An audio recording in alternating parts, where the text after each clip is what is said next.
This is exactly what he says. I'm told the footage of Shedeur Sanders meeting with the Giants is so bad that both the Browns and the Sanders family have threatened legal action if it is published. The New York Giants have released audio from their draft interview with Shedeur Sanders, and the disclosure has drawn intense public reaction. Fans want to know whether Sanders made critical remarks and why the Giants shared material that should have remained confidential. The situation revolves around an open microphone, contentious comments, and the broader implications of the leak. The New York Giants published a brief, edited segment from their interview with Shedeur Sanders and withheld the remaining footage. Observers are debating whether this was a strategic public relations decision or an attempt to discredit him. The team has offered no additional explanation, and many fans view the limited release as inadequate and potentially misleading. They are demanding full transparency and accusing the organization of orchestrating a negative narrative. While criticism of Sanders is vocal, his supporters are responding with equal intensity. There was another team that he sat down with. What do you mean it didn't go well after that?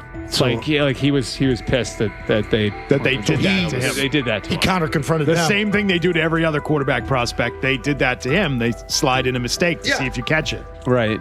And so because you're the quarterback. But he didn't take it as a correction. He took it as like he got pissed off. Yeah, and it's like so here's another one. So another one was, he throws a bad interception, and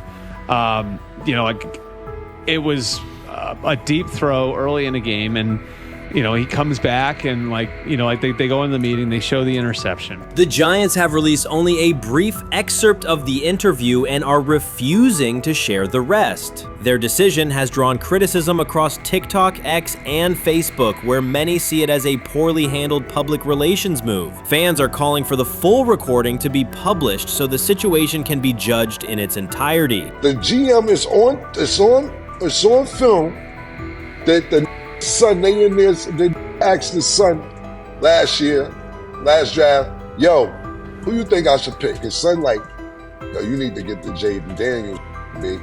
This is what his son, it's on tape. You should go Jaden Daniels. He laughing at his son. And all right, cool, get Jaden Daniels. I don't even know how that tape got out. I wouldn't have let the get out. Shedeur Sanders appears unfazed by the situation. Although the Giants suggested he was more hype than substance, their handling of the interview has instead elevated his visibility. Analysts across major sports outlets are now discussing him more than before, keeping his name prominent in the news cycle. New York Giants, where these tapes at? You hear me? Because if Shedeur Sanders was so unprofessional, y'all would have leaked the tapes for the whole world could see, right? Cause understand, it's a lot of he say, she say. But one thing I do know, as a young black man growing up in this world, being straightforward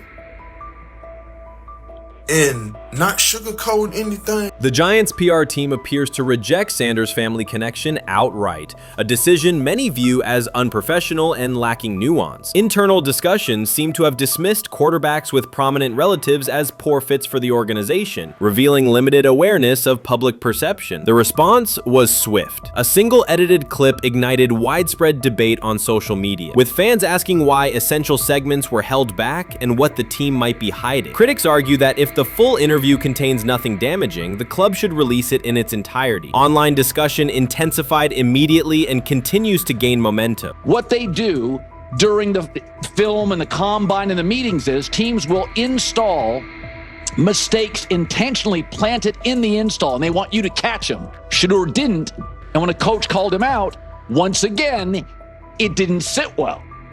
It's like, bro, there's not many teams needing quarterbacks, especially since Pittsburgh appears to have a deal with Aaron Rodgers and Tennessee's getting Kale Moore. The Giants' decision to withhold the full interview has produced an unintended result. Instead of diminishing interest in Shedeur Sanders, it has intensified it. Media outlets and analysts are now examining every on-field rep, press comment, and public appearance as evidence of how he conducts himself under scrutiny. Each throw, adjustment, and answer is tracked and evaluated against league standards, reinforcing the view that he remains composed and professional. Many fans contend that the organization has misrepresented Sanders and suggest the issue may stem from the Giants' view of his father, Deion Sanders. They see the partial release as an attempt to raise doubts about his character by association. That perception has only made his profile more compelling. The discussion has shifted from whether he deserves a high draft position to how effectively he withstands sustained pressure. Sanders is now regarded not just as a talented prospect, but as a symbol of resilience, central to debates about transparency and organizational strategy. Even if the Giants eventually provide more context, the visibility they have created for him is unlikely to fade. The most fun yet the most difficult thing I cover and we cover all year long is not games. It's the NFL draft. Because I've said this many times, you get lied to for a month to 2 months up to it. And so often during the draft, and every few drafts, there's a guy that really falls, precipitously falls. This year it was Shedeur Sanders, it's been Aaron Rodgers, it's been Dan Marino. Every few years somebody falls a lot. And so, but those stories don't come out until like the fall. Criticism of Shedeur Sanders from within the Giants organization has become increasingly public. Team communications appear focused on casting him as an overhyped prospect, whose character should be questioned, a narrative that seems aimed at shaping opinion rather than assessing performance. Yet each selective release or negative remark has instead amplified attention on Sanders and elevated his reputation. Efforts to confine him to a narrow, unfavorable image continue to produce the opposite effect, reinforcing his position as an underdog who endures external pressure. The debate has shifted from football analysis to broader concerns about narrative control and transparency. Fans, reporters, and online communities are still urging the Giants to publish the full interview, arguing that only complete context can resolve speculation. The organization's refusal to comply has intensified scrutiny and led many observers to conclude that the team underestimated public reaction and now faces questions it could have avoided with full disclosure. The tapes, the New York Giants have the tape. They definitely have the tape. It's confirmation that they have the tape. Shedeur didn't do nothing. Is what they saying he did. I'm gonna tell you what these mixed reaction right here.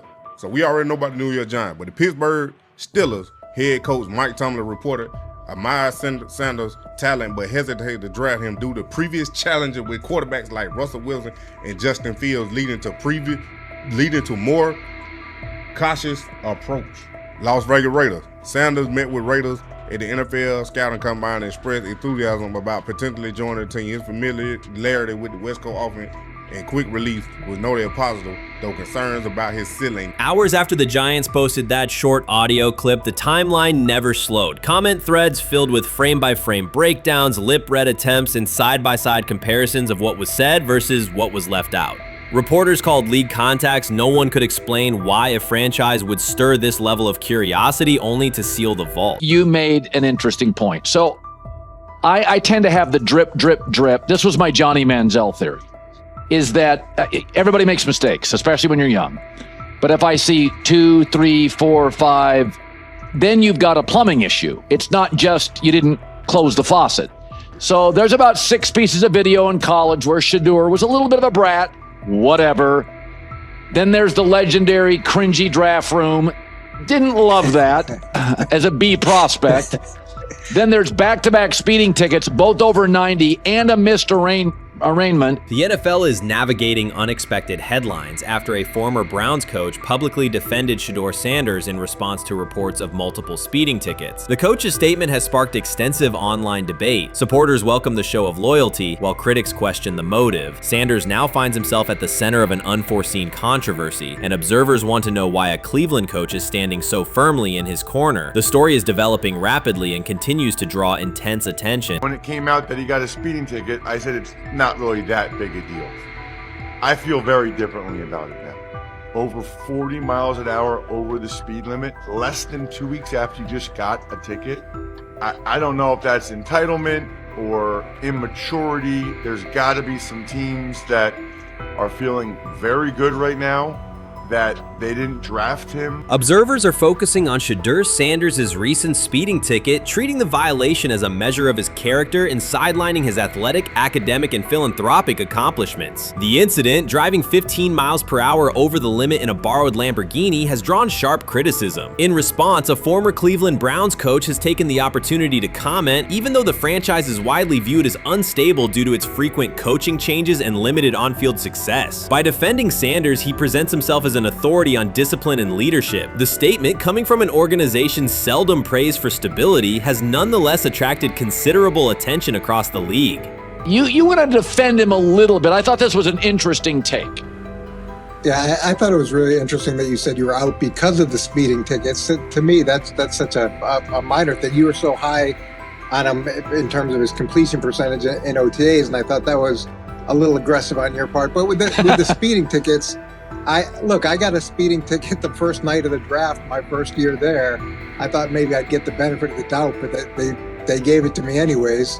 As soon as the former Browns coach defended Shedeur Sanders, social media erupted with commentary, resembling the volume of draft night coverage. Posts and opinions appeared within minutes, and criticism escalated rapidly. Detractors amplified Sanders' minor speeding violation, while supporters argued that such reactions were disproportionate to a single traffic citation. Shedeur Sanders received 2 speeding citations, and the minor traffic issue quickly drew national attention. Before considering the former Browns coach's response, it is useful to clarify the facts. Sanders, son of Pro Football Hall of Famer Deion Sanders and a current college quarterback, was twice ticketed for exceeding the limit while driving a high-performance vehicle. Commentary on social media escalated rapidly, with critics framing the incident as a significant character concern, even as the league has historically tolerated far more serious legal transgressions. Stepping into the debate, a former Cleveland Browns coach, best known for a tenure filled with losses and contested decisions, issued a strong public defense. He argued that 2 speeding tickets should not define Sanders' reputation or overshadow his on-field talent and community work, urging a balanced assessment of the player's actions. I don't love it from a 5th-round draft pick. I don't love that it happened multiple times,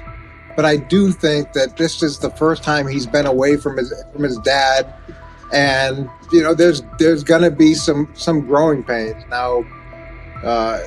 Would I sell my stock on it like you are? Not because of a couple speeding tickets, especially in light of the problems that Brown's quarterback room has had to deal with legally in the last few years. I mean, this is nothing. The debate quickly shifted from 2 speeding citations to broader claims about integrity, growth, and leadership. The former Browns coach framed the infractions as moments for personal development and urged observers to view them in context. Critics responded forcefully. Some called for disciplinary action, others questioned Deion Sanders' parenting, and a few sought to discredit the coach himself, despite his professional record already being widely analyzed across the league. The reaction underscores an apparent inconsistency in public standards. Fans often overlook on-field confrontations, heated sideline arguments, and other significant controversies, yet they treated Sanders' as routine traffic offenses, speeding without evidence of reckless endangerment, as indicators of serious character flaws. If such minor violations were adopted as the primary measure of morality in professional football, many players would face similar criticism.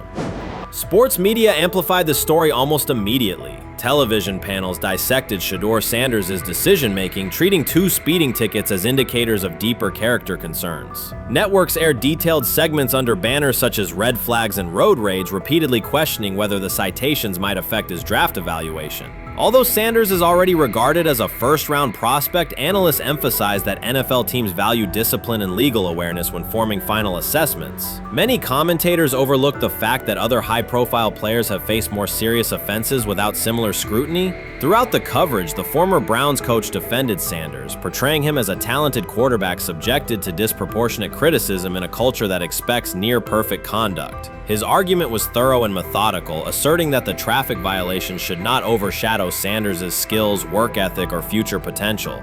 Commentators point out that the coach's intervention was not entirely selfless. He recognized the publicity potential. One day he was an overlooked figure from a struggling Browns era, the next he was a trending name across sports media. The discussion quickly expanded beyond Sanders' speeding citations to questions of image management and narrative control. Critics demanded disciplinary measures, public apologies, team sanctions, and formal statements, yet their objections seemed directed less at the traffic infractions themselves and more at Sanders' high profile, confidence, and resistance to traditional expectations. In practical terms, Sanders' brand remains intact. The coach secures renewed relevance, and the episode supplies another headline in the ongoing story of modern football. The next time Sanders is seen in a high-performance car, the debate will likely reignite, focused not on speed limits, but on the broader culture of the league. Meanwhile, new voices continue to join the conversation. Broadcaster Colin Cowherd has already weighed in, offering his own reassessment of the incident and its broader implications. Breaking news, Shedeur Sanders last night was pulled over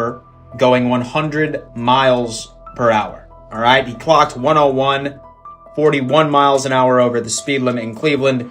he will have the opportunity to fight the ticket in court.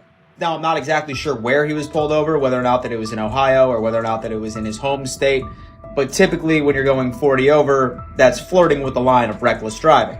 Folks, I gotta tell you, I don't understand what it is with these young men driving at absurd speed. Colin Cowherd's view of Shedeur Sanders shifted abruptly. Days after praising the quarterback's poise and skill, he appeared on air to declare that Sanders is overhyped, unfocused, and distracted by celebrity. The reversal was immediate, without any gradual reconsideration. Cowherd now frames Sanders' 2 speeding tickets as evidence of poor judgment, even though he has defended other quarterbacks facing far more serious off-field issues. The sudden, wholesale withdrawal of support leaves viewers questioning the consistency of Cowherd's criteria and illustrates how quickly media narratives can change when minor incidents receive outsized attention. This is okay.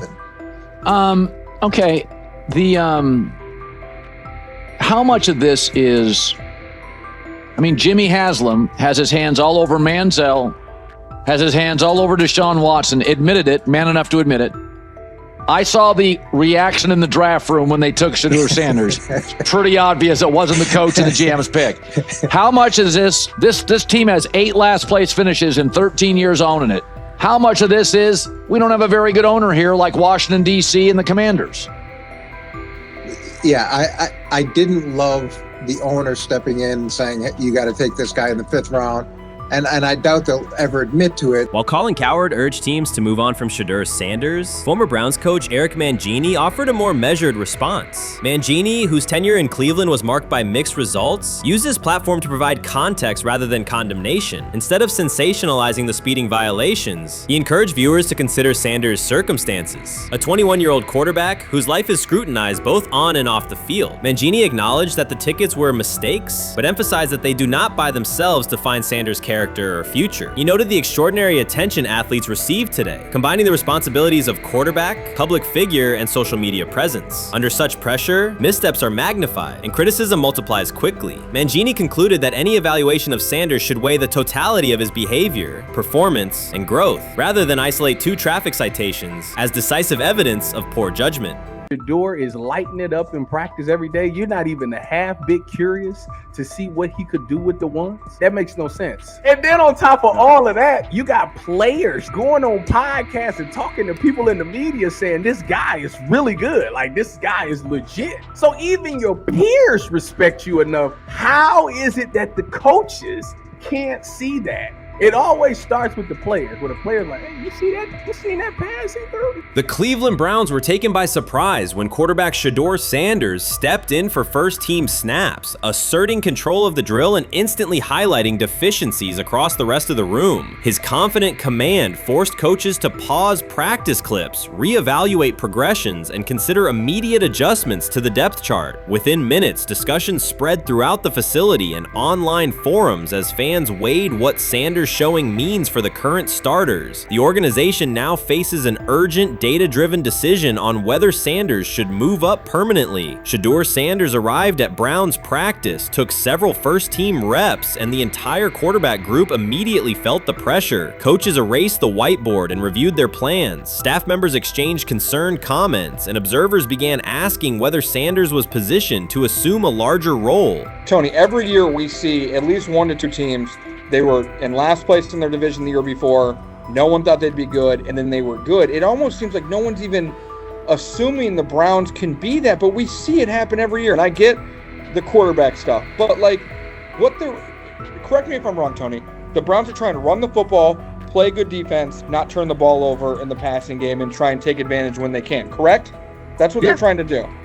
That was the 2020 offense. The Cleveland Browns are still searching for stability at quarterback. Deshaun Watson is yet to deliver consistent starter-level production that justifies his contract, and each game renews doubts about whether he can regain peak form. Behind him, rookie Dorian Thompson-Robinson shows promise but remains inexperienced and unpolished. Coaches are evaluating alternatives each week and may need to adjust the depth chart if progress stalls. The roster around them is built to contend now, so ongoing uncertainty under center is increasingly costly. As we talk about, we do believe in best player available. We do believe in positional value, and We didn't necessarily expect him to be available in the 5th round, and so we love adding competition to every position room, and adding him to compete with the guys that are already in there. We felt like that was the appropriate thing to do. The Browns quarterback group is unsettled. Deshaun Watson has yet to provide the reliable, high-level play his contract demands, while rookie Dorian Thompson-Robinson remains promising but unpolished. Depth behind them consists mostly of veterans whose experience lies more in holding clipboards than leading offenses. The coaching staff needs an immediate answer, not a 3-year development project. Shedeur Sanders enters as that potential solution. At Colorado, he passed for more than 3,200 yards despite working behind one of college football's poorest offensive lines, consistently demonstrating poise, quick processing, and accurate ball placement under heavy pressure. Film shows steady reads and disciplined footwork, traits that offset concerns that his profile is built on family name or media attention. Cleveland viewed the signing as a low-risk, high-reward move. Early in camp, Sanders received a handful of first-team snaps intended merely as an evaluation. Those plays quickly changed practice tempo. The ball came out on time, receivers hit their landmarks, and the defense struggled to adjust. Coaches immediately expanded the review, using phrases such as evaluate every option, an indication that the depth chart was no longer fixed. Watson sensed the scrutiny. Thompson-Robinson increased his urgency. Within minutes, competition in the quarterback room intensified. Sanders repeated that performance in subsequent sessions. His footwork remained clean, progression sharp, and throws firm and precise. Each strong rep forced staff to reassess the plan to keep him buried on the developmental track. The broader context magnifies the pressure. Cleveland's roster is built to contend now. Fans are weary of quarterback turnover, and the front office cannot afford another costly misstep under center. Around the league, rookie passers rarely wait multiple seasons anymore. Joe Burrow, Justin Herbert, CJ Stroud, and even late pick Brock Purdy established that precedent. If Watson opens the regular season and struggles, public calls for Sanders will grow, especially if the rookie flashes in preseason. Alternatively, another team could attempt to acquire him if Cleveland hesitates to elevate his role. Each scenario underscores the same reality. Sanders' emergence has turned a routine camp evaluation into a critical decision point for the franchise.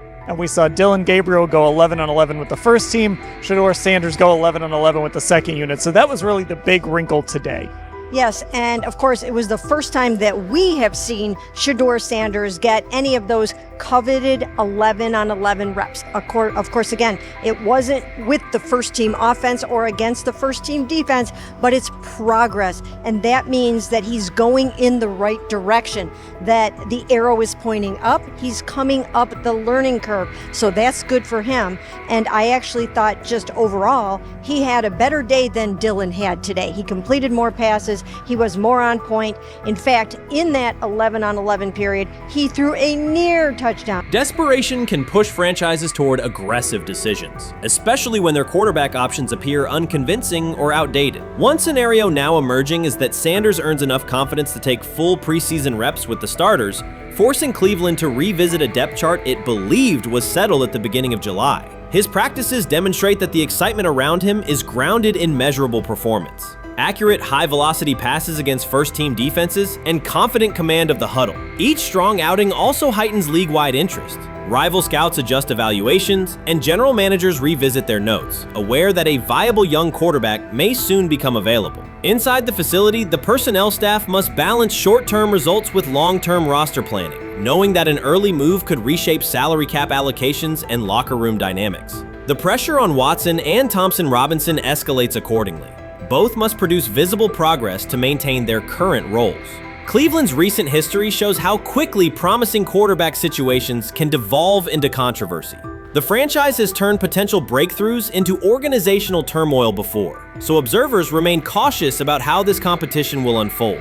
The rumors have ended. The decision is public. Cleveland Browns owner Jimmy Haslam has informed every level of the organization that unless an unforeseen injury intervenes, Shedeur Sanders will start at quarterback in week 1. The announcement is not an informal suggestion or a quiet push in the background. It is a direct order. Multiple independent reports, amplified most visibly by Colin Cowherd, confirm that Haslam delivered the directive himself. From the owner's viewpoint, the logic is simple. No one else on the roster offers the same combination of talent, leadership, and long-term upside. Joe Flacco is approaching the twilight of his career. Kenny Pickett has shown flashes but remains inconsistent. Dillon Gabriel, taken in the 3rd round, is a developmental project. By contrast, Haslam believes Sanders can alter the franchise's trajectory immediately, and he refuses to allow internal hesitation to stall that possibility. The standoff traces back to April. General manager Andrew Barry and head coach Kevin Stefanski entered the draft wanting a low-profile prospect who would fit quietly into the existing depth chart. They prioritized scheme familiarity, modest public attention, and a clear developmental timeline. When the board lined up, they reached for Gabriel in round 3, reasoning that an early investment would justify keeping a rookie on ice behind the veterans. But Sanders continued to slide, first through day 2, then deep into round 5. Haslam watched the names come off the board, convinced the league's bias against Deion Sanders' outspoken son was obscuring legitimate first-round talent. When Cleveland's 5th-round pick arrived and Sanders was still available, Haslam intervened. He did more than approve the choice, he overrode the original plan, making it clear that the organization would select Sanders and give him every chance to compete. From that moment on, the Browns' internal narrative splintered into 2 camps, those ready to accelerate around their owner's vision and those still trying to protect their original approach. Once rookie minicamp began, Sanders erased much of the speculation. He commanded huddles, processed coverages quickly, and delivered throws with anticipation that belied his draft slot. Teammates noted his willingness to accept blame for missed timing, then correct the error without dramatics. While Flacco and Pickett split most first-team reps, Sanders treated limited opportunities as full-speed auditions. During organized team activities, he identified blitz looks, redirected protections, and consistently found his second read when the primary route was covered. More than one defensive veteran told local reporters that Sanders looks like the best arm in the building. That assessment forced Barry and Stefanski to reevaluate their timetable. They could no longer label Sanders a long-term project without contradicting on-field evidence. Drafting Gabriel 2 rounds earlier had provided the staff an excuse to slow roll Sanders' ascent. Coaches could point to investment cost, meeting room familiarity, and installation comfort to justify Gabriel's snap share. Yet each practice rep in which Sanders outperformed the 3rd rounder weakened that shield. Behind closed doors, position coaches began requesting more Sanders film for cut-ups, and offensive assistants quietly shifted meeting questions toward concepts the rookie already executed well. By mid-June, Barry himself started describing Sanders not as a developmental asset, but as a competitive option. Those subtle linguistic changes signaled the front office's recognition that the narrative had moved beyond their control. Haslam's history with quarterbacks is well documented. His pushes for Johnny Manziel, Baker Mayfield, and Deshaun Watson were high-visibility swings, each driven in part by a desire to generate excitement as well as wins. Critics highlight those choices to question his evaluation track record, yet Haslam perceives Sanders differently. Where Manziel carried off-field concerns, Sanders brings a reputation for professionalism. Where Mayfield's leadership style divided veterans, Sanders' approach has united receivers and linemen. Where Watson's trade involved unprecedented controversy, Sanders arrived at minimal draft cost. Haslam sees a rare chance to capture star potential without mortgaging the future, and he is unwilling to cede that upside to cautious pacing. Cleveland's supporters, weary of revolving door quarterbacks, have rallied around Sanders with unexpected speed. Sales of customized Sanders number 2 jerseys surged within days of rookie minicamp. Training camp ticket requests spiked once local media circulated videos of Sanders making NFL-caliber anticipation throws during 7-on-7 periods. The mood in Northeast Ohio has changed from tentative hope to active belief. Longtime season ticket holders who once shrugged at preseason storylines now debate Sanders' footwork at neighborhood barbecues. Social media engagement for Browns content has climbed, driven by highlight compilations of the rookie threading seam passes between linebackers and safeties. All of this places Kevin Stefanski in a fragile position. If he opens week 1 with a veteran starter and the offense sputters, criticism will be swift. Each stalled drive will be interpreted as evidence that he ignored the owner's edict and the fan base's intuition. Conversely, if he names Sanders the starter solely under pressure, any early struggles could be framed as proof that Sanders was rushed, further exposing Stefanski to blame. The only sustainable solution is conviction. Either stand behind a veteran with clear strategic reasoning or embrace Sanders fully and structure the offense around his strengths. Splitting the difference, rotating series, delaying first-team reps, or using vague competition language will satisfy no one and likely jeopardize locker room clarity. Sanders' personal approach has reinforced Haslam's confidence. Instead of taking post-draft downtime,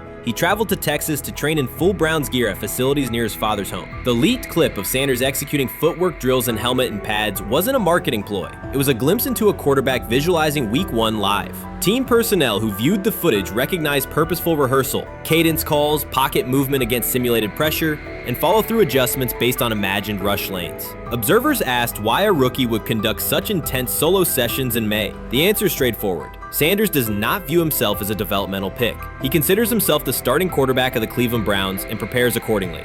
On pure ability, Sanders' arm strength ranks with the league average for starters. His accuracy to the intermediate middle, an area where the Browns' current scheme generates high leverage completions, has drawn consistent praise from receivers. The primary areas still under review are blitz recognition and live bullets and timing on deep outbreaking routes versus press coverage. Those developmental checkpoints are significant, yet daily practice reps show acceleration. In contrast, Flacco's mobility limits the boot action game that Stefanski installed to help Mayfield early in his tenure. Pickett can extend plays, but struggles to attack tight windows between linebackers and safeties, an essential requirement in Cleveland schematics. Gabriel remains an unknown at NFL speed. Thus, the competitive landscape favors Sanders sooner than the coaching staff originally planned. The franchise now stands at an inflection point. Haslam's mandate, the locker room's growing support, and the fan base's enthusiasm all tilt towards Sanders. The front office's earlier strategy, anchored in patience and quiet development,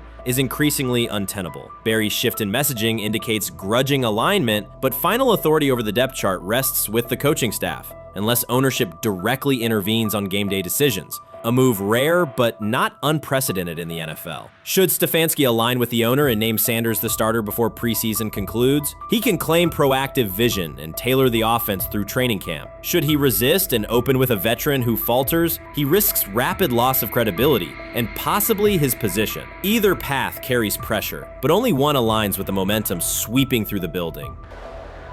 For 2 decades, the Browns have cycled quarterbacks without securing a stable star. Each new hope, whether draft pick or trade acquisition, has collapsed under injuries, inconsistency, or organizational disarray. The possibility that Sanders could finally anchor the position is not merely a football storyline. It is a potential cultural reset for a fan base defined by resilience. Haslam's insistence reflects that awareness. Cleveland needs a leader who can win on Sundays and project confidence every other day of the week. Sanders has shown he can shoulder expectations without retreating from scrutiny. That trait, more than arm talent alone, is why the owner views him as indispensable. Voluntary workouts transition to mandatory minicamp next week. If Sanders receives a substantial share of first-team snaps, observers will interpret it as the staff's acknowledgement that the competition is tilting decisively.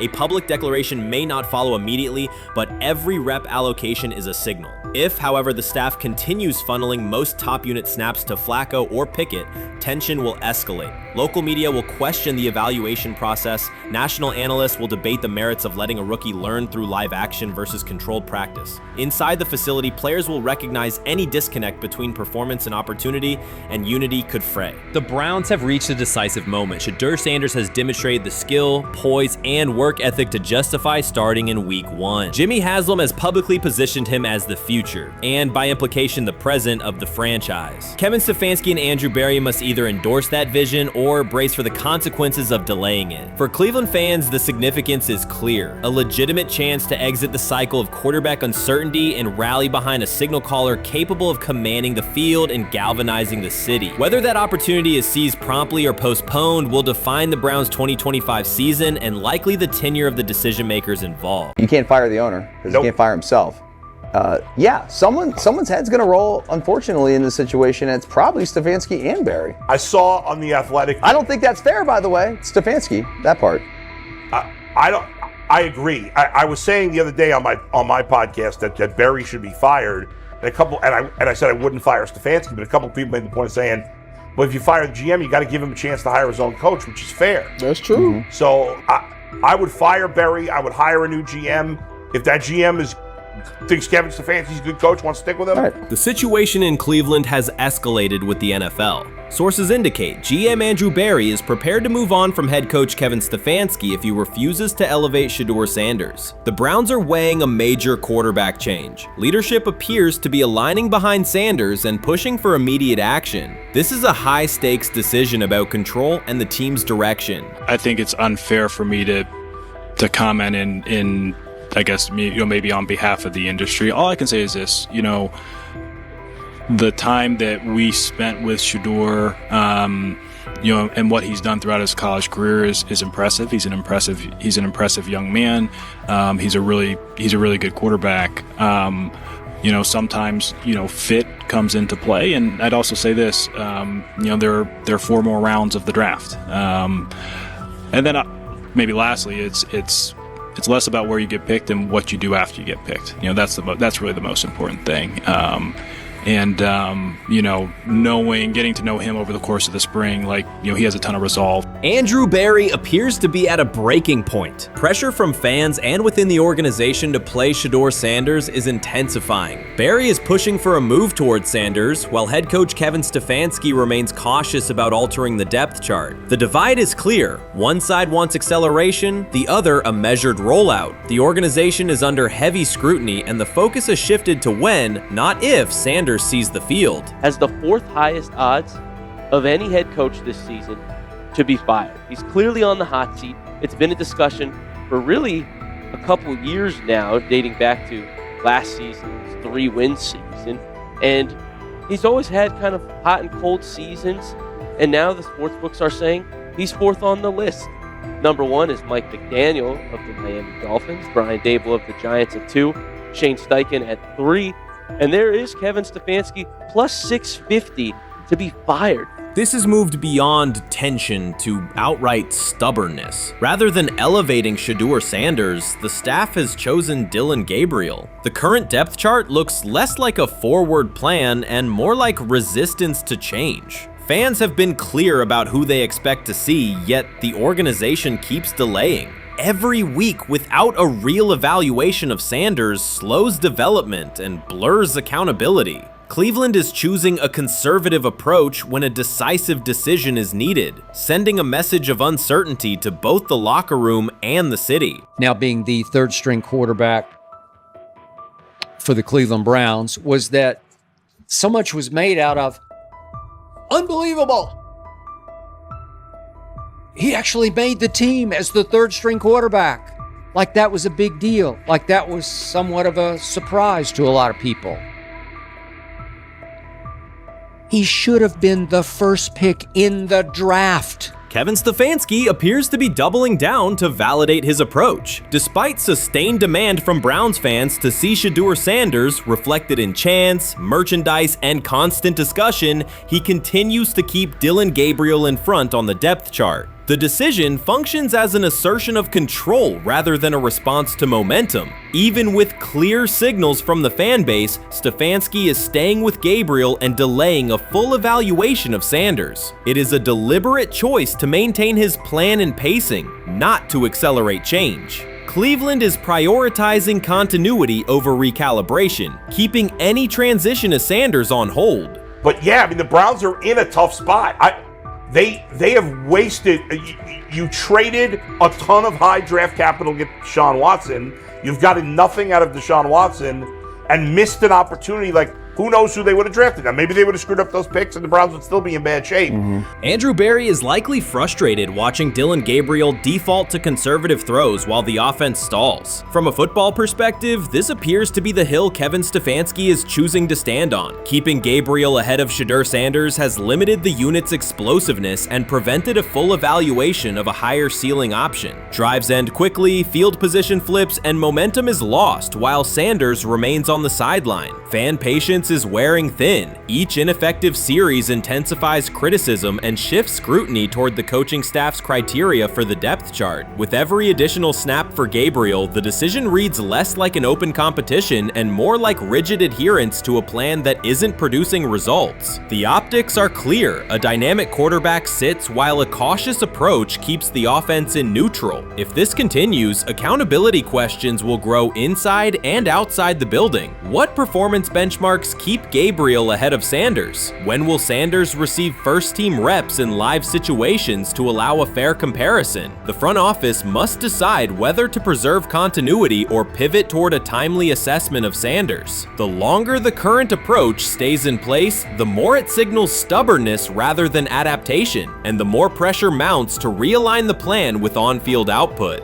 I honestly see it happening if the Browns lose a bunch of games. If they get 5 wins or less, I see the report coming out now that Stefanski will be fired. I don't want it to happen. I want the Browns to be good, win a bunch of games. I think that they're going to be a team that is slept on and can at least get 7 wins, which is why if they don't, I see Stefanski getting all the blame for that, and there'll be a new coach in Cleveland.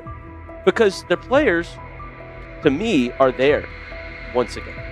We've talked about the incredible rookie class. The approach in Cleveland lacks consistency. One week, Andrew Barry signals he wants Shedeur Sanders on the field. The next, Dillon Gabriel gets the reps and the plan stays conservative. Through it all, Kevin Stefanski shows limited urgency despite pressure on his job security. Fans are asking for an offense that can push the ball, change field position, and produce points. Instead, the unit leans on short throws and cautious sequencing. Gabriel's play keeps the ceiling low and momentum static, while a full evaluation of Sanders is postponed. The result is growing frustration and a clear disconnect between the front office, coaching staff, and expectations in the stadium. The NFL tried to teach him and his father a lesson. You don't act like that. You don't talk like that before a draft. We'll show you how our game is played. We will watch you plummet all the way. I think he would have gone undrafted except for that owner in Cleveland. And he is the key to everything because he is something of an against the grain maverick owner. He's kind of a wannabe Jerry. Fan speculation is growing. Some believe Kevin Stefanski lacks confidence in Shedeur Sanders. Others think he's prioritizing Dillon Gabriel for reasons unrelated to performance. A more extreme view claims Stefanski is manipulating outcomes to secure a buyout. Whatever the motive, the risk is clear. This approach is straining his relationship with GM Andrew Barry and alienating the fan base. Pressure is rising, Barry's patience is running out, and supporters have shifted from requests to demands. If the current plan continues, calls for a change in quarterback and accountability will intensify. I'm about to unleash about Shedeur Sanders. I just watched what happened to Shedeur Sanders in the Cleveland Browns' third and final preseason game. And I'm outraged, I'm sickened, and I'm saddened.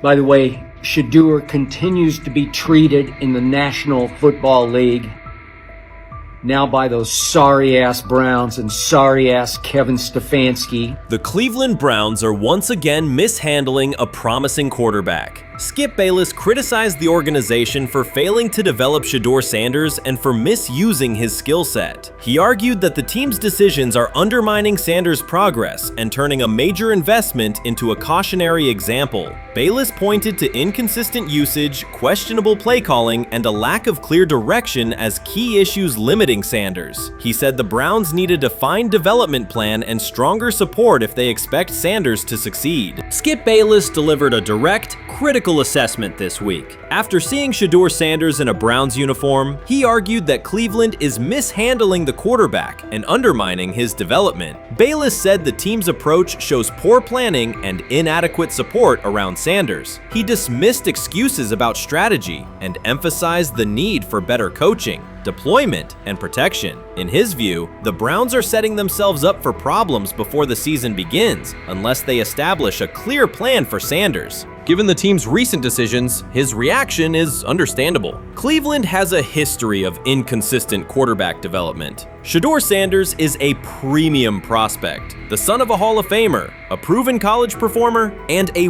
widely recognized figure. The organization should prioritize his reps, protection, and a clear development plan, not place him behind Dillon Gabriel as if he were a secondary option. But I'm going to answer this question by saying Shedeur Sanders, and I'm going to tell you why. I think he's being set up to fail.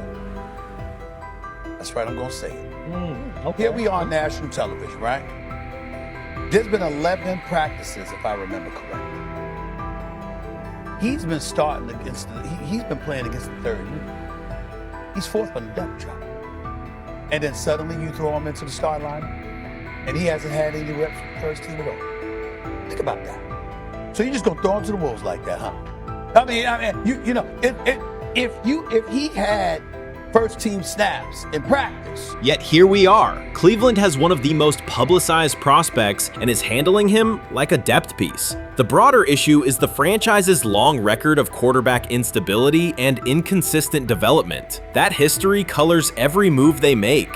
When the Browns draft a quarterback, fans don't anticipate a long-term answer. They brace for another reset. Shedeur Sanders should be treated as a priority, not as an afterthought behind Dillon Gabriel. Let's give him a chance. Let's give him a chance with the play calling. You know you have an offensive line that isn't playing that well. So what do? Why not just play the short game so he can get the ball out of his hands very fast to run a competent goddamn offense? Outside of that, Shedeur has to be better in understanding that the offensive line that you're working with right now is not adequate.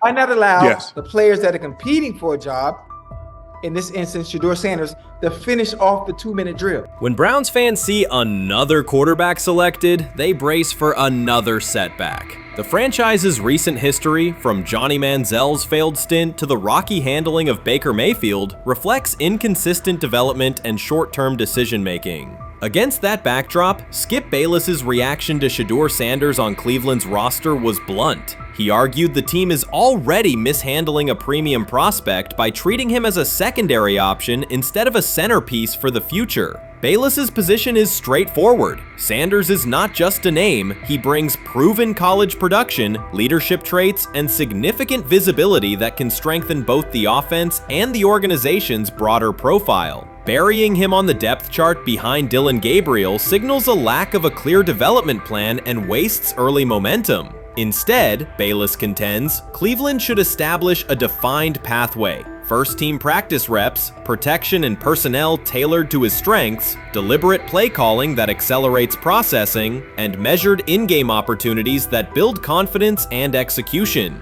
In his view, the Browns need alignment from the front office to the coaching staff to prioritize Sanders' growth. Continuing to treat him like a depth piece risks repeating the same cycle that has undermined previous quarterbacks. Committing to a coherent plan gives Sanders and the franchise a realistic chance to convert potential into sustained performance. Shedeur Sanders doesn't ask for excuses. He hasn't blamed limited reps, patched together receiver groups, or fourth-string offensive linemen struggling against Cleveland's second-team defense. He shows up, works, and demonstrates why he belongs. On day 3 of Browns training camp, for the first time since OTAs, he finally received something close to a fair opportunity. He lined up with the second unit during an 11-on-11 period and made the most of it. In 8 plays, he did what he typically does when given a chance. He executed. He went 2 for 2 on a quick series, finishing with a decisive throw to tight end Blake Whiteheart that immediately caught the sideline's attention. There was no hesitation in his drop, no unsettled feet, and no panic. Just firm, accurate timing and clean operation. It raised an obvious question. What has taken so long for the Browns to evaluate him with a functional group?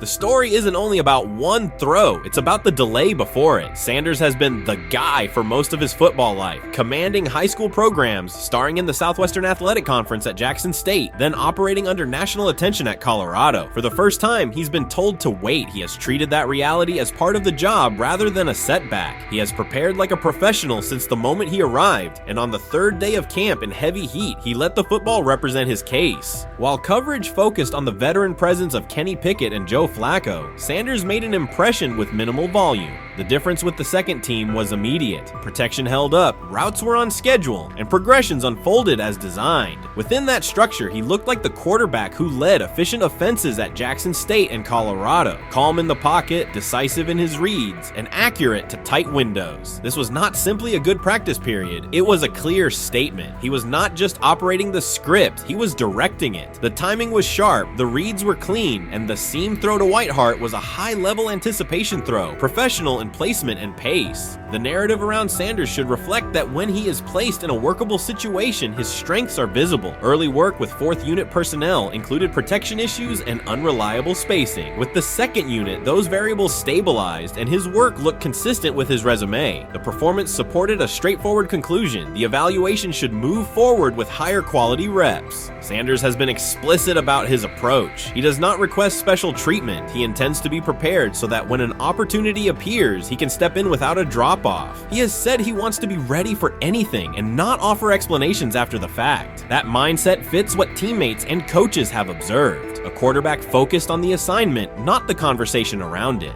The conditions were demanding: relentless sun, heavy humidity, and a practice tempo that stressed decision-making. Many players fatigued as the session wore on. Sanders did not show signs of rushing reads or forcing the ball. He managed the pocket, reset his base when necessary, and continued to deliver on time. The path he has taken, HBCU starter in the SWAC, then Power 5 starter under constant attention, has prepared him for compressed evaluation windows. He has been under scrutiny for years. The heat did not change his process. He moved defenders with his eyes, anticipated breaks, and stepped into throws with balance. The crowd was not chanting his name, and there were no ovations. That was irrelevant to the task. He is focused on the locker room and the staff, and he is building credibility the same way he did at previous stops, by being reliable when the ball is snapped. Quarterbacks coach Bill Musgrave has emphasized ignoring external noise and keeping attention on install, footwork, and timing. Sanders is familiar with the dynamic. He has been followed by cameras and commentary since his early teens. He has experience living with attention and still adhering to routine. Under heat, with a narrow set of snaps and multiple decision points, he stayed composed and effective.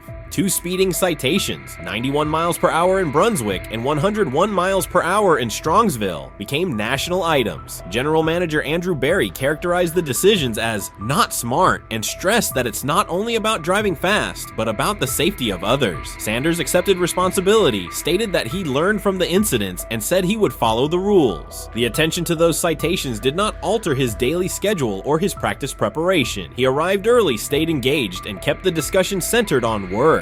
Away from the field, he spent time at Rainbow Terrace in Cleveland after a significant apartment fire, distributing supplies and checking on families affected by the incident. There was no formal media rollout around the visit. It was an instance of direct engagement with the community without publicity attached to it. That reflects the same approach he shows inside the building. Do the work first. Sanders treats each rep as if it might be his last for the day and his only chance to show a specific element on tape. He prepares for protections, cadence variations, route adjustments, and timing with a level of detail that compresses the learning curve. When he is not under center, he studies coverages from the sideline, charts plays, and reviews video before and after practice. He writes down the next day's calls so he can anticipate checks. He has referenced using virtual simulation tools to replicate snaps he does not receive physically. That is not a passive stance. It is an active attempt to reduce the distance between classroom and field. He is building relationships across the roster, not just with projected starters. He communicates with defensive backs to understand what they see and how they react to certain stems. He spends time with offensive linemen to align on cadence and protection calls. He connects with newer players away from the facility so that communication improves in practice. That is practical leadership, consistent, low visibility work that becomes obvious when the ball is snapped and the operation is smooth.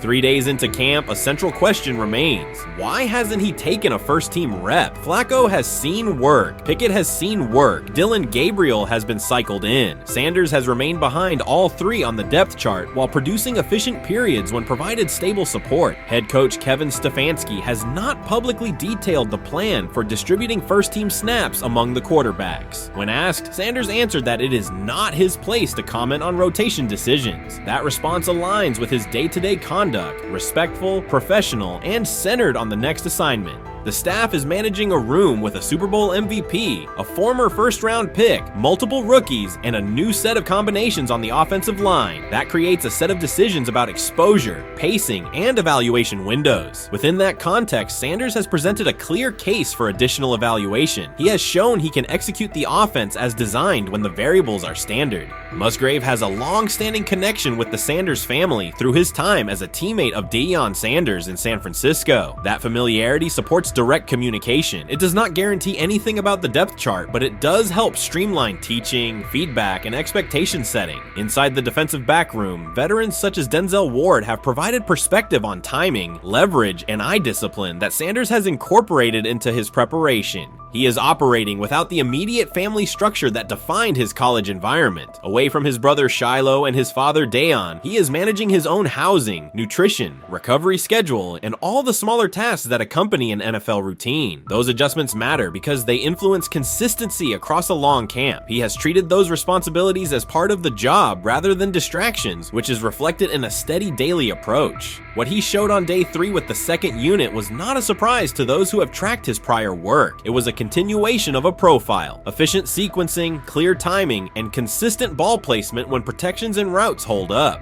The 8-play period was short, but it was enough to reinforce the point. He doesn't need a large sample to demonstrate baseline operation. He needs a fair sample to test ceiling and adaptability. There is also the matter of perception. Public attention concentrated on the speeding tickets and the general manager's response. Less attention fell on the preparation, the efficient period with the second team, or the community engagement at Rainbow Terrace. That imbalance is common in training camp narratives. Sanders has handled it by keeping his answers simple and his focus on football. He has not tried to redirect the conversation. He has done his work and waited for additional reps. The objective next step is straightforward: expand the evaluation with higher unit personnel and standard opponents. That does not require a complete reshuffling of the depth chart. It requires allocating a defined sequence of first team snaps so that timing with starting receivers and protections with starting linemen can be measured on tape. The staff can then compare operation speed, accuracy under pressure, red zone decision making, and 2-minute mechanics against the other quarterbacks. That is the most direct way to clarify the competition. None of this dismisses the experience or track records of the veterans in the room. It emphasizes that the purpose of camp is to test assumptions with current performance. Sanders has provided enough evidence with the second unit to justify a broader look. He has shown that the pace of his feet matches the pace of his eyes, that he can hold safeties with his shoulders, and that he can drive intermediate throws without float. He has also shown discipline to take the clean completion rather than force the vertical shot when leverage dictates otherwise. Every day, he has addressed the controllable items: meetings, note-taking, install recall, cadence management, and post-practice review. He has not asked for public guarantees. He has asked for an opportunity to compete on comparable terms. The 8-play sequence with the second unit was a small but clear example of what he can do when those terms exist. The staff's communications have been measured. Stefanski has not laid out a schedule for first-team rotations publicly. Barry addressed the speeding incidents directly and emphasized standards for decision-making off the field. Sanders accepted the criticism, adjusted his behavior, and moved forward. Those are the relevant facts. What remains is a football evaluation that can only be completed by giving him snaps with the top group and measuring the results. If that evaluation occurs and he performs at the level he showed with the second unit, the conversation will shift from potential to placement. If it does not occur, the question will persist through camp. Why not test the full picture? Sanders has built a case based on preparation, poise, and execution. He has demonstrated leadership by building relationships across the roster. He has shown maturity in handling external issues directly and moving on. He has given the staff reasons on the field and in the building to continue the process.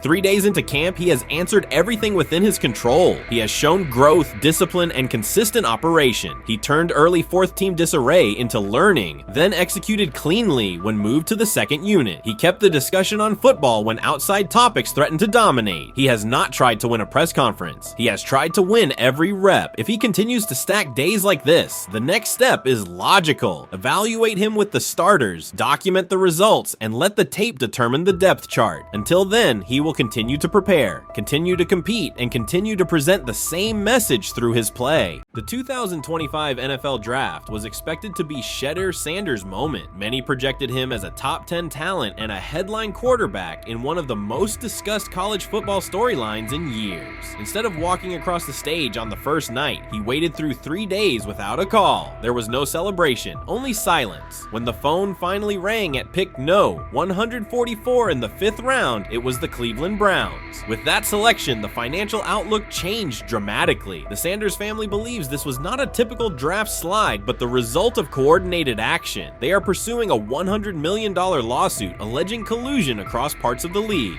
In the months before the draft, Sanders was consistently discussed among the top quarterbacks in the class. Television and digital analysts praised his poise, accuracy, leadership, and command. Scouts highlighted a 74.1% completion rate, record-setting stretches at Colorado, and his rise from an HBCU star to a national figure. Consensus expectations placed him in the first round or early second. Draft night unfolded differently. As picks accumulated, there was little indication that his name would be called. The atmosphere at his private gathering shifted from anticipation to doubt. When the Browns selected him late on day 3, projections for his first contract dropped from an estimated range in the mid-$30 million to approximately $4.6 million, with corresponding reductions in likely endorsements and long-term positioning. According to Deion Sanders and others close to the family, this was not about performance, injury, or conduct. They argue it was coordinated. Attorneys were contacted immediately. The allegation is straightforward. Sanders' value was suppressed intentionally. The family's position is that this was a calculated decision within parts of the league, not an isolated set of evaluations. The legal claims focus on communications that, if authenticated, could be significant: internal emails, text messages, and owner-to-owner conversations. The family's representatives contend that these materials show a deliberate effort to avoid drafting Sanders in early rounds based on perceived image concerns rather than football merit. One message reportedly under review framed the decision in branding terms. Drafting Shedeur would mean inheriting the Prime brand. The complaint asserts that this view led some teams to discourage others from selecting him unless necessary, not for film-based reasons, but to avoid perceived attention and external pressure tied to his family's profile. A related thread involves speculation about team fit and willingness to play for certain franchises. Past public comments by Deion Sanders were interpreted by some as signals of an Eli Manning scenario. The family's view is that these were strategic statements, not ultimatums. They argue that rather than engage in discussion, teams chose a passive approach: no direct rebuttal, reduced contact, and a collective reluctance to invest a premium pick. If phone records and written communications corroborate coordination, these items could become central exhibits. Media tone shifted as the draft neared. Coverage that had emphasized production and leadership began highlighting intangibles, interviews, and perceived coachability. Anonymous sourcing appeared in multiple outlets, with claims that Sanders skipped combine drills out of arrogance, bristled at film critique, or told one club, "Maybe I'm not the guy for you," after a tense session. A widely cited line, "Nobody wants a celebrity backup quarterback," was voiced by Colin Cowherd and circulated as shorthand for risk. The Sanders legal position is that these narratives did not arise organically, but reflected a coordinated leak pattern that undermined his market value. The family's contention is that this was primarily about control and compliance rather than football ability. They point out that Sanders did not fail a drug test, was not suspended, and did not produce poor athletic testing. His college resume included elite stretches and significant program elevation at 2 stops. The legal claim asserts that the league's power structure resisted a high-profile player aligned with a high-profile parent coach and an independent media presence. The allegation is that teams sought to avoid the perceived complexity that would come with selecting him early. The financial impact is a core component of the damages claim. Had Sanders been selected late first or early second round, projected 4-year compensation would likely have fallen between $30 to $35 million, with immediate access to higher tier endorsement opportunities and the brand leverage that accompanies a franchise quarterback designation. As a 5th round pick, the initial contract value is a fraction of that total, and associated off-field opportunities are typically narrower. The suit reportedly seeks not only lost salary, but also the broader economic value linked to draft position, sponsorships, licensing, and the visibility that accelerates an early career trajectory. The filing's scope, as described by sources close to the family, extends beyond the league office. It may involve media outlets, scouting firms, and specific executives if discovery shows coordination or materially false statements that affected value. The argument is that the draft slide harmed not only Shedeur, but also the broader Sanders brand, affecting perceptions of Deion Sanders as a recruiter, coach, and public figure. The family's view is that narrative construction around brand risk and celebrity backup produced a measurable economic and reputational loss. If a court authorizes discovery, the process would likely compel emails, internal draft notes, and message archives from teams and third-party intermediaries. Subpoenas could be served on media organizations for sourcing records related to anonymous quotes. That level of transparency would be unusual and could reveal how information flows during pre-draft periods. The legal theory moves beyond a single player's evaluation to the draft's integrity, whether owners or executives acted in concert to reduce a prospect's value for reasons unrelated to football performance.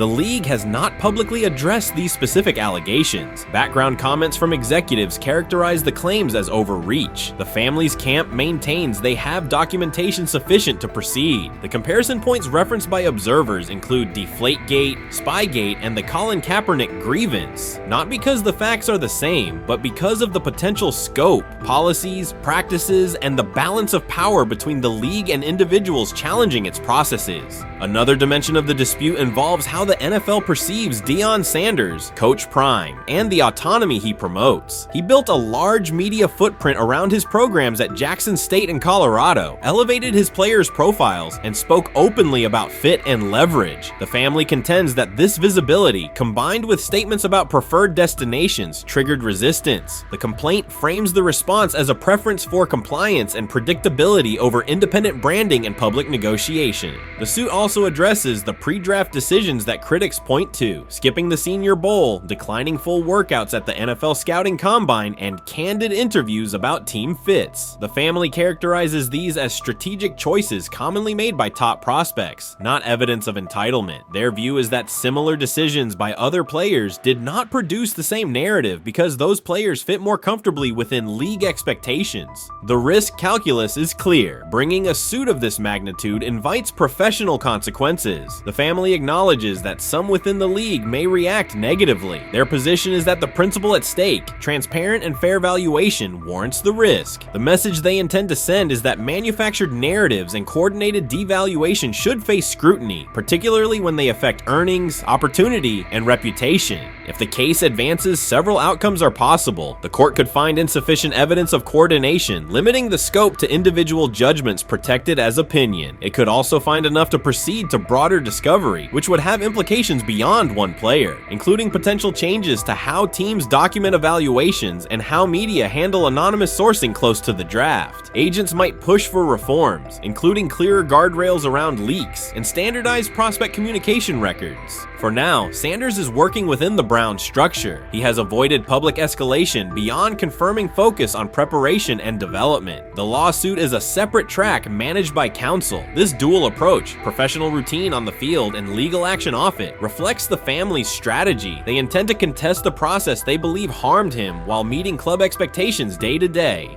The core allegations remain consistent across their statements. A talented quarterback saw his draft value suppressed by coordinated behavior tied to branding concerns and public positioning rather than football merit. Media narratives amplified that shift, and the result was a substantial, quantifiable loss. The remedy sought includes compensation and a measure of accountability that could deter similar conduct. Whether the claims are ultimately proven will depend on documentation and testimony. If emails, texts, and call logs substantiate coordination, the impact could be significant, prompting policy review around pre-draft communications and media engagement. If not, the case may narrow to disputes over opinion, perception, and the gray areas of scouting. Either way, the filing signals a willingness to confront entrenched practices and to test in court how far the process extends beyond film and interviews. This situation has moved from speculation to litigation. It addresses control, image, and power in a system that influences careers and compensation. It also underscores how public narratives can shape market outcomes. Sanders' path now has two tracks: earning opportunities on the field in Cleveland and seeking redress off the field for what the family views as an avoidable and orchestrated loss. The questions at stake are larger than one draft slot. They touch on how the league values independence, how information is weaponized, and what recourse exists when a player believes the evaluation moved from football to optics. The answers will emerge through practice reps and, potentially, through discovery and a courtroom record. Rich Eisen addressed the armchair analysts and online critics head-on. Shedeur Sanders just received his opportunity, and the backlash arrived immediately. Eisen responded with a clear, point-by-point case explaining why the criticism misses the mark. If you thought Shedeur's rise was rapid, Eisen's analysis puts it in proper context. Here's what he laid out on air. Already speaking in Cleveland high schools. Weekend after, flying out immediately to get to work. But his character's terrible, right?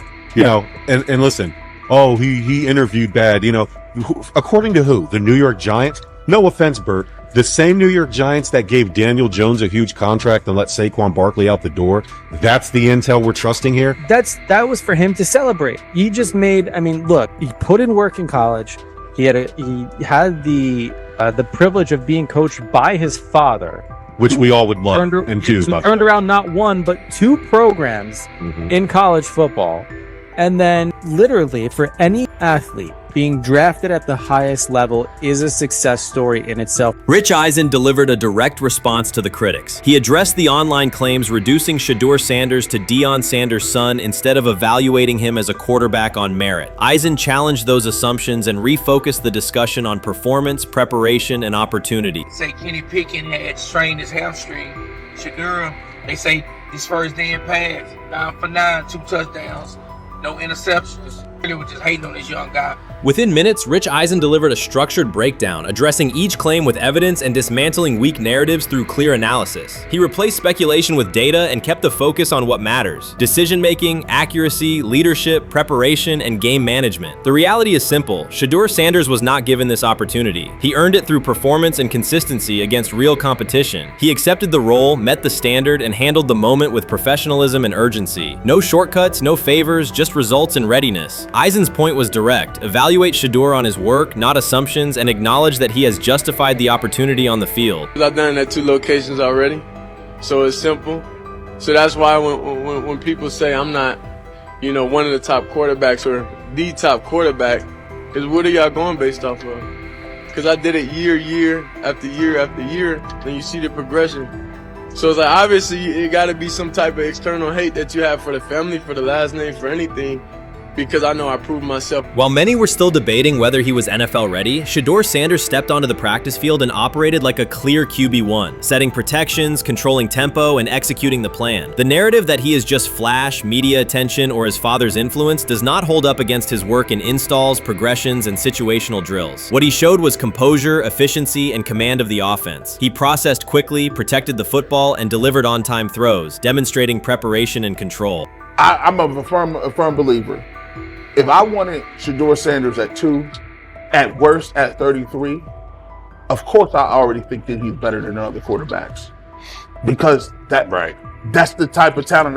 That's where I would have picked him at. And if he was at 2 or 33, and he still had this same exact skill set, we would be talking about him starting and playing. Right. Well, there'd only be 3 quarterbacks. It'd be 3 quarterbacks, not 4. 4, yeah. But since he moved to the 5th round, that's cool. They might have to go along with it. But to me, I think if you ask who got the best tools, I'm going with Shedeur Sanders. From the first day of camp, he was not there to get by. He arrived to lead. There was no hesitation in installs, no lapses in fundamentals, just precise timing, clean footwork, and consistent velocity to every level of the field. He managed protections, controlled cadence, and delivered in situational work, showing command rather than learning on the fly. The approach was efficient and disciplined, with attention to detail and progressions and ball placement that reflected preparation, not improvisation. At the same time, Rich Eisen addressed the narrative directly and backed it with evidence. He laid out clips, context, and performance markers to cut through speculation. Eisen emphasized that Shedeur Sanders did not step into this moment because of publicity. He built toward it through sustained work, resilience, and results. The background, media readiness, high football IQ, and a professional approach was developed over years, not days, and it translated to immediate operational control of the offense. The resistance came from familiar places. Some in the traditional guard still framed mobile quarterbacks as limited and expected the nepotism label to define him. That view did not hold up against what was on the field: composure under pressure, secure decision-making, accurate throws into tight windows, and consistent execution in red zone and 2-minute sequences. Eisen's point was clear: evaluate Shedeur Sanders on performance and readiness. The evidence shows he earned the opportunity and is meeting the standard with accountability and consistency. Yeah, teams didn't draft him because they didn't think he was first-round talent. And the quote we played and that's on the screen, I think is flatly wrong. We all know this shouldn't have happened. Yes, it should have. It should have happened because this wasn't. Now, again, teams can be wrong. The league as a whole can be wrong. Hell, the Baltimore Ravens drafted a 25-year-old tight end before they drafted Lamar Jackson in the same draft. The die is not cast on who Shedeur Sanders. He stated it plainly. This is not a celebrity appearance. This is a quarterback with pocket presence, leadership, and decision-making that stands on its own. You either show it or you settle into a backup role. Shedeur Sanders is not auditioning. He is establishing himself as the starter. When the opportunity arrived, whether through injury, trade, or depth chart changes, Shedeur was prepared and delivered. He did not hesitate. He executed the offense and finished drives. As others tried to catch up to what what they were seeing, Rich Eisen reinforced the same message he has been repeating: evaluate the work. Camp reports have been consistently positive, but the important shift is how the performance is being received. Casual attendees who came to observe left talking about Shedeur's command and poise. Detailed observers focused on his pre-snap reads, protection checks, and audibles, highlighting the mechanics, timing, and ball placement that support efficient, controlled play. I think, honestly, guys notice it more when you're out winning games, right? If Cleveland starts off in a bad start, they're not doing well, and all of a sudden Shedeur or Dillon Gabriel are doing well in 7-on-7. They're throwing dimes. In practice drills, the number one defense can't stop them. People take notice of that, and the more that the players see it, they're gonna. Then the comments start happening over the lunch table. They start happening throughout the building, and that's when the pressure really will get severe. The Cleveland Browns were focused on resolving their quarterback situation until Jason Kelsey made pointed comments that triggered a strong reaction from ownership. The response inside the organization was immediate and intense. What exactly did Kelsey say that has the dog pound on edge and the front office under pressure? We've seen that miserable game by the Cleveland Browns. So they throw Joe Flacco in there, and I like Joe Flacco. He did good, but they gave him the resource of all the first team guys. Then they throw Dillon Gabriel in there with first teams and second teams. So Dillon always is getting protected. The same thing again, they gave this scrub max protection on every play. Yeah, he completed some passes, but let's talk about his mistakes. He's still inconsistent with his throws, but he at least had max protection. The Cleveland Browns continue to be defined by inconsistency and avoidable setbacks. Even as fans hoped the organization had turned a corner, Jason Kelsey, fresh off retirement, offered a direct critique that reignited doubts about the team's direction. His remarks implied the franchise's structure and decision-making remain unstable and recent progress may not hold. The takeaway for leadership is straightforward: identify core issues, align on a coherent plan, and execute with discipline. For supporters, it's another sign that the problems run deeper than a single season. They throw Shedeur Sanders in there with the lowest cab drivers you couldn't even get on 5th Street.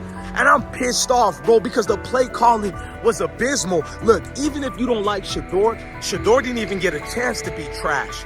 Even if you think Shedeur is garbage, he didn't even get a chance to be garbage. That's how awful the offensive line was. Kevin Stefanski still doesn't want to give Shedeur second strings and first strings reps. Why is that? Browns ownership's response shifted from measured to urgent. The pattern is familiar in Cleveland. The team once treated Johnny Manziel as a franchise solution, retained Hugh Jackson for a second year despite results, and invested heavily in Deshaun Watson through a costly trade and contract. These decisions reflect aggressive but poorly aligned planning. The outcome has been continued instability instead of sustained progress.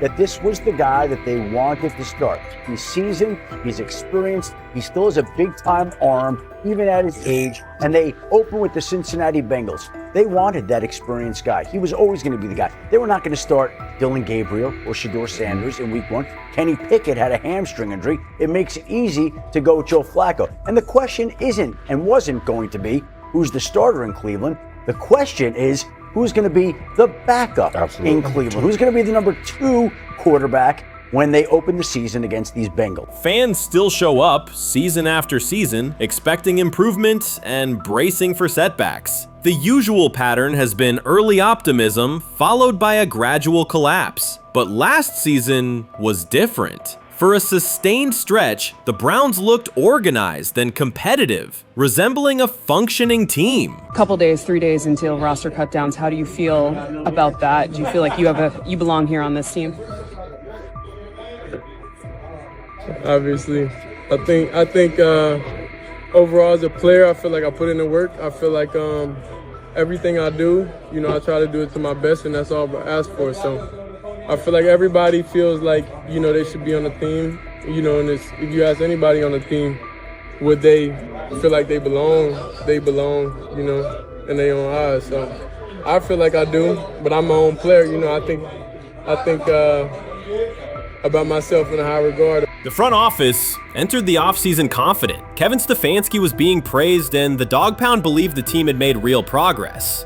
Then Jason Kelsey delivered a pointed assessment that cut through the optimism. Fresh into retirement, the former Eagles All-Pro and Super Bowl champion said Cleveland still looks like a team patching over issues rather than building a durable contender. Kelsey's view was direct. The Browns' structure is fragile, and the roster is too dependent on perfect health at quarterback. He argued the team is one injury away from losing continuity and sliding backward. Because Kelsey has operated inside a stable, championship-level organization, his comments carried weight with players, media, and fans. The reaction was immediate. People took his critique seriously, not as outside noise, but as an informed evaluation of how a successful team should be built. Ownership also felt the impact. Jimmy Haslam's response shifted to urgency, a sign that leadership recognizes the stakes. The criticism arrives in the context of prior high-risk decisions, especially the fully guaranteed $230 million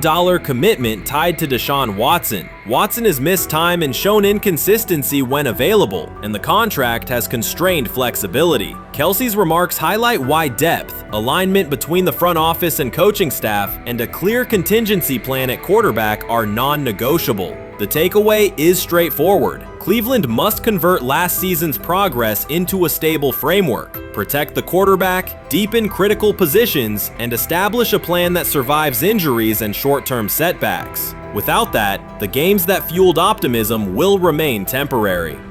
If you're a betting man, who do you think starts for the Browns at quarterback? Okay, this is the situation. Kenny Pickett, they actually traded for him. Joe Flacco, no one's bringing Joe Flacco in the building thinking Joe Flacco's going to be the starter. If Joe Flacco is your starter, you got a problem. You have a huge problem. And if they were saying Shedeur was the starter as the 5th rounder, you got a real problem too, because he passed over all these guys in these reps in the offseason in shorts, in bikini shorts, Speedos and stuff. Like, no. That kind of stuff. So I'm not that surprised when you put down a 3rd round pick on a quarterback. You do believe he has a certain skill set. Jason Kelsey stated the obvious. Cleveland committed to a quarterback who hasn't played at an elite level in years, and Joe Flacco's playoff run didn't change the long-term outlook. Ownership appeared more upset that the criticism was public than by the substance of the critique. Many fans agreed. They've seen this pattern before. Rosters age, injuries are inevitable, and when a single contract dominates the cap, one setback at quarterback can undermine the entire season. Kelsey's broader point was about structure. The Browns prioritized the high-cost, uncertain starter over depth and contingency. The late-season surge masked issues that remain: limited cap flexibility, thin depth at key positions, and an offense that lacks a credible Plan B. Fans recognize how quickly a strong defense can decline with injuries, and how an offense without redundancy stalls. The AFC North raises the stakes. Baltimore with Lamar Jackson sustains a top standard. Cincinnati with Joe Burrow returns to contention when healthy. Pittsburgh rarely slips below .500 under Mike Tomlin and wins with defense and consistency. In that environment, Cleveland can't rely on perfect health or peak form from one player. The path forward is clear. Diversify cap allocation, reinforce the offensive line and receiver depth, carry a legitimate backup plan at quarterback, and install a scheme that functions regardless of who is under center. Given what we saw yesterday with Shedeur Sanders, somebody on the Cleveland Browns is 100% getting fired, probably by the end of this year. The person who's probably going to end up getting fired is Kevin Stefanski, because I know that he didn't want Shedeur Sanders on the team. It was Andrew Berry who made that pick. You can't really go against your GM. Bad things happen in this situation. But Shedeur Sanders is not without fault for what we saw yesterday. This is the play that we saw yesterday that has the internet just exploding, where Shedeur Sanders took like a 24-yard sack. Half of the internet is saying that this is all Kevin Stefanski's fault. Cleveland showed progress last season, but the underlying concerns remain. Jason Kelsey highlighted them directly. The Browns' long-term plan is fragile, cap-constrained, and overly dependent on perfect health at quarterback. His comments focused attention on structural issues, roster depth, continuity in coaching, and a sustainable offensive approach, rather than a single hot streak. That criticism resonated because it reflected what many around the league already see. Ownership's reaction underscored the sensitivity. Jimmy Haslam has presided over frequent coaching and quarterback changes, and external scrutiny carries weight when it comes from a respected veteran with championship experience. Kelsey's remarks reinforce that last year's Joe Flacco stretch was a short-term solution, not a foundation. The team still needs a durable plan that can withstand injuries and inconsistency. The practical takeaway is clear: stabilize the system, diversify cap snap usage, and build depth at key positions so the offense functions regardless of who is under center. That includes a coherent development pathway for younger talent such as Shedeur Sanders, with defined practice reps, protection, and scheme alignment. Kelsey didn't say anything outrageous. He articulated the gap between a brief surge and a credible long-term contender. I have the faith of a mustard seed, right? Because this is the greatest resurrection since Jesus the Christ, right? Like at some point, Joe Flacco was thinking about getting into TV, right? Joe Flacco didn't have a job, and then now you not only come back and start for the Cleveland Browns late in the 2023 season, but they came back around to you. You're now the day one starter for a franchise that just 2 years ago was in the playoffs. The Browns' quarterback situation remains unsettled. Deshaun Watson was expected to be the long-term answer, but injuries and inconsistent play have prevented him from reaching an elite level. When the team turned to Joe Flacco after Watson's season deteriorated, Flacco immediately lifted the offense and produced results that highlighted the gap between expectations and reality. That a 39-year-old late addition could outperform a $230 million starter was not just a short-term surprise, it raised fundamental questions about roster construction and evaluation. Quarterback depth has been fragile, and the late-season surge masked broader structural problems. Jason Kelsey's remarks made that clear. Cleveland is vulnerable if the starter is unavailable, cap flexibility is limited, and the offensive plan lacks a stable contingency. His critique drew attention to leadership and planning as much as on-field performance. Jimmy Haslam's strong reaction reflects the pressure on ownership. The organization has promoted a message of stability and progress, but Kelsey's assessment suggested those gains are not yet durable. The path forward requires a realistic approach to the cap, a credible backup plan at quarterback, and a system that holds up regardless of personnel.